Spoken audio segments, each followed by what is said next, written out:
Hello mga ka-trending, welcome back to ZK Trend.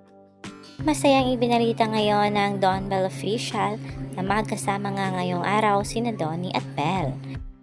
Binago lang ang naturang background sa larawan na ito dahil may importante ngang ginawa ngayon sina Donnie at Belle. Marahil ay may ginawang endorsement shoot, taping ng kanilang teleserye o di ka naman kaya ay nag-date o di kaya ay nagpunta nga si Donnie sa bahay ni Belle. At tanging sila Donnie at Belle lamang ang nakakaalam kung ano nga ang ginawa nila ngayon. Ayon nga dito sa post ng Don Bell Official, ayon kay Belle umano, "Hi everyone, we miss you." At ayon naman dito kay Donnie, "We just want to say we miss you and we hope to see you soon. And we're excited for you to see what we're working on."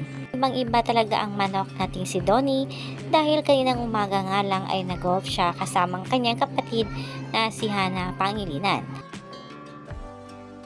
At ngayong hapon nga ay magkasama sina Donnie at Belle para sa isang special na proyekto.